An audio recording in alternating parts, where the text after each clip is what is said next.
Assalamualaikum warahmatullahi wabarakatuh. Di sini kami kelompok 9 izin mempresentasikan tentang materi perencanaan laporan bisnis. Perencanaan laporan bisnis itu apa sih? Perencanaan laporan bisnis adalah proses merinci dan mengatur langkah-langkah yang diperlukan untuk membuat laporan bisnis yang efektif. Ini mencakup penetapan tujuan laporan, menentukan audiens target, mengidentifikasi jenis informasi yang akan disajikan, dan merencanakan struktur serta format laporan. Tujuannya adalah untuk memastikan bahwa laporan bisnis memberikan informasi yang relevan, tepat waktu, dan berguna bagi pemangku kepentingan, seperti pemilik perusahaan, investor, manajemen, dan pihak lain yang terkait.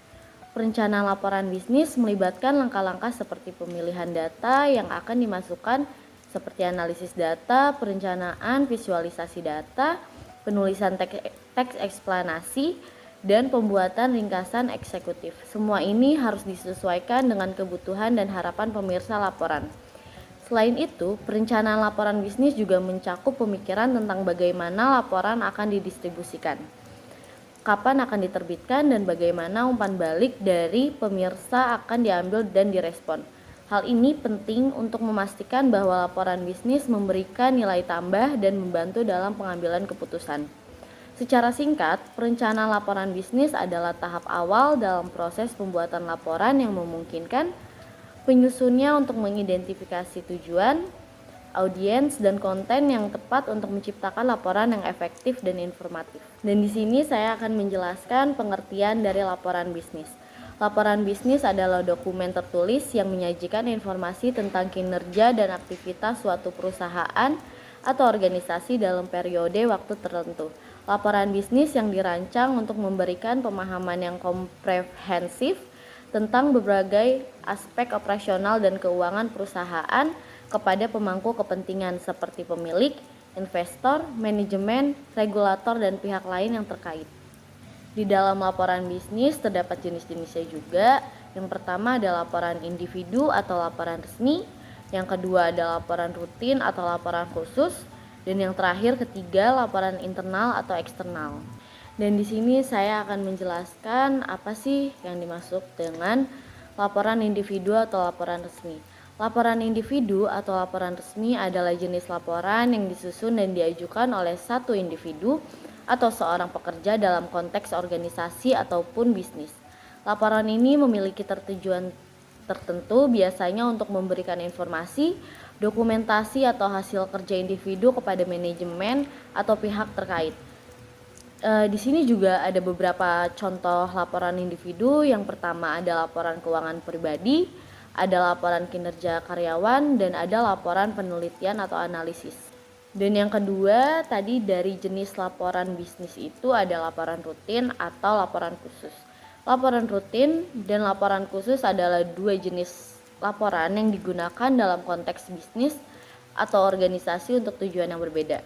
Laporan rutin itu tujuan utamanya laporan yang disiapkan dan disajikan secara berkala, seringkali dalam jangka waktu tetap seperti harian, mingguan, atau bulanan. Sedangkan laporan khusus adalah laporan yang disiapkan untuk tujuan tertentu atau kejadian yang tidak rutin.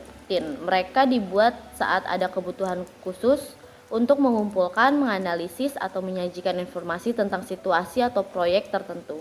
Dan yang terakhir dari jenis laporan bisnis itu ada laporan internal dan laporan eksternal.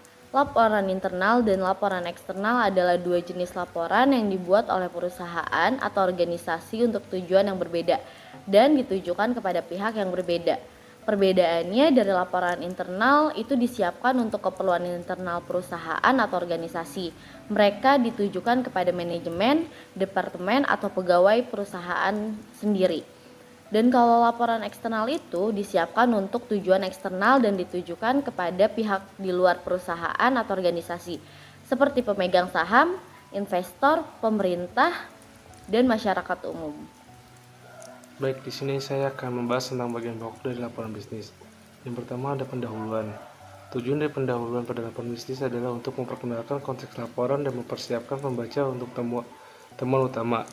Informasi latar belakang harus disertakan di sini.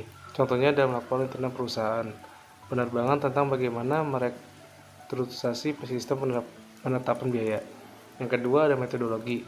Bagian ini akan membahas bagaimana data dikumpulkan, termasuk metodologi, justifikasi atau alasan metode partisipan, dan prosedur pengumpulan data. Beberapa ahli berpendapat bahwa bagian metodologi bersifat opsional dalam sebuah laporan. Bahkan ketika menulis bagian ini hanya terdapat beberapa kalimat atau paragraf saja. Nah, yang ketiga ada temuan atau diskusi.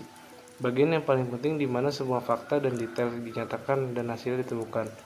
Buku teks komunikasi bisnis yang khas menghilangkan bagian interpretasi data. Bagian ini dipisahkan menjadi subbagian logis untuk mempermudah membaca. Selain informasi faktual, bagian ini juga membuat tabel, grafik, dan ilustrasi. Selanjutnya ada isi laporan. Bagian terpenting dari suatu laporan bisnis adalah isi laporan. Dalam bagian ini kita membahas dan mengembangkan hal-hal yang penting secara rinci. Di samping itu, bagian ini dapat membantu kita mencapai maksud penulis laporan bisnis. Penulis laporan bisnis yang baik harus mencakup temuan fakta yang penting dan relevan. Yang kelima ada kesimpulan. Bagian ini mengkaji informasi faktual yang disajikan dalam temuan yang berkaitan dengan tujuan penulis laporan dan menyatakan makna logis atau kesimpulan yang telah dicapai. Tidak ada informasi baru atau pendapat pribadi yang harus ditambahkan ke bagian ini. Tujuan dari bagian ini adalah untuk memberikan interpretasi yang objektif dari fakta-fakta yang telah disebarkan di bagian awal. Yang terakhir ada penutup. Bagian penutup berfungsi untuk merangkum laporan secara menyeluruh dan untuk laporan analisis juga mengambil kesimpulan dan memberikan rekomendasi. Oleh karena itu, dalam laporan informasional, bagian penutup itu dinamakan rangkuman, sedangkan bagian laporan analisis disebut kesimpulan dan rekomendasi. Selanjutnya di sini saya akan menjelaskan materi yang ketiga tentang pengorganisasian isi dalam laporan bisnis. Cara dalam penyusunan isi laporan bisnis ada dua. Yang pertama, cara deduksi atau cara langsung. Yang kedua, cara induksi atau cara tak langsung. Cara deduksi atau cara langsung berarti menyampaikan ide pokok dan rekomendasi terlebih dahulu. Setelah itu baru dijelaskan hal-hal yang rinci secara umum. Kita dapat menggunakan cara deduksi atau cara langsung jika pembaca kita memiliki ciri-ciri sebagai berikut. Yang pertama, eksekutif yang sibuk. Yang kedua, lebih suka untuk menentukan sesuatu dengan segera. Yang ketiga, ingin mengetahui berita baik atau informasi netral. Yang keempat, ingin menganalisis data lebih baik, dan hal ini akan menjadi lebih mudah jika kesimpulan dan rekomendasi dicantumkan di awal laporan. Yang kelima, ingin mengetahui pandangan penulis laporan dengan segera. Yang keenam, lebih menyukai laporan yang disusun dengan cara deduksi. Cara induksi atau cara tak langsung berarti kita menjelaskan fakta-fakta yang ada terlebih dahulu. Kemudian kita memberi ide pokok, kesimpulan, dan rekomendasi. Pada prinsipnya, kita menggunakan cara induksi jika pembaca kita mempunyai karakteristik sebagai berikut. Pertama, ingin mengetahui penjelasan secara rinci terlebih dahulu untuk dapat memahami kesimpulan dan rekomendasinya. Yang kedua, ingin mengetahui kesimpulan yang kurang menyenangkan atau berita buruk. Yang ketiga, merasa kesimpulannya tidak bias dan dapat menerimanya. Yang keempat, perlu membaca keseluruhan laporan bukan hanya bagian akhirnya saja. Yang kelima, lebih menyukai laporan yang disusun secara induksi. Selanjutnya, materi tentang cara menyusun teks laporan bisnis. Yang pertama, membuat topik-topik atau kriteria. Yang kedua, menyusun urutan suatu peristiwa atau kejadian-kejadian. Yang ketiga, mendeskripsikan lokasi atau tempat. Yang keempat, menjelaskan suatu prosedur atau proses atau prosedur. Yang kelima, menyusun urutan tingkat pentingnya secara alfabet. Yang keenam, menyusun urutan tingkat familiaritas. Yang ketujuh, menyusun sumber-sumber yang digunakan. Yang kedelapan, terakhir, pemecahan masalah. Baik, materi berikutnya adalah penulisan laporan singkat. Karakteristik laporan singkat. Kebanyakan laporan singkat hanya mencakup materi pendukung yang relatif sedikit bagi pencapaian komunikasi yang efektif. Laporan singkat itu sendiri dapat berbentuk memo ataupun surat yang terdiri atas 1 atau 2 halaman. Secara umum, laporan singkat dalam dunia bisnis jarang dilengkapi dengan preliminary reports atau seperti lembar halaman judul, surat pengantar, daftar isi, dan rangkuman atau abstrak, karena hanya terdiri atas 1 atau 2 halaman saja. Berikutnya membuat laporan bisnis yang baik.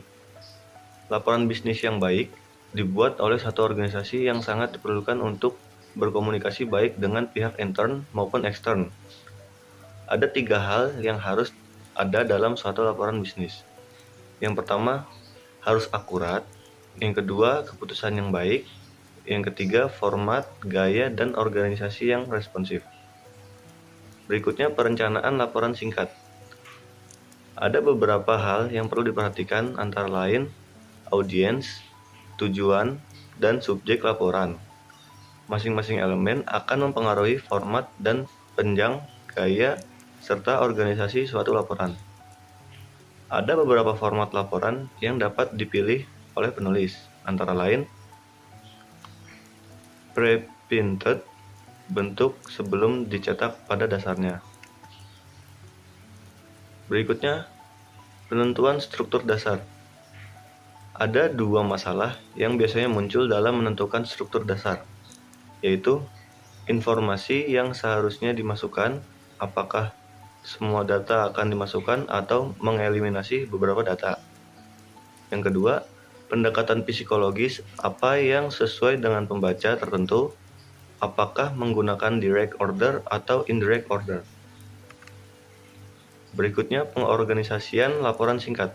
Yang pertama, pengorganisasian memo dan laporan informasional. Laporan informasional terdiri atas satu laporan periodik atau berkala dan laporan aktivitas personal dalam suatu konferensi.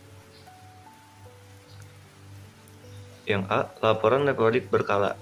Laporan periodik adalah suatu laporan internal yang menjelaskan apa yang terjadi dalam suatu departemen atau divisi selama periode tertentu. Berikutnya, pengorganisasian laporan analitikal. Contoh-contoh laporan analitikal ialah sebagai berikut. Yang pertama, laporan justifikasi. Adalah usul intern yang digunakan untuk melakukan persuasi kepada manajemen puncak untuk menyetujui suatu investasi atau proyek tertentu.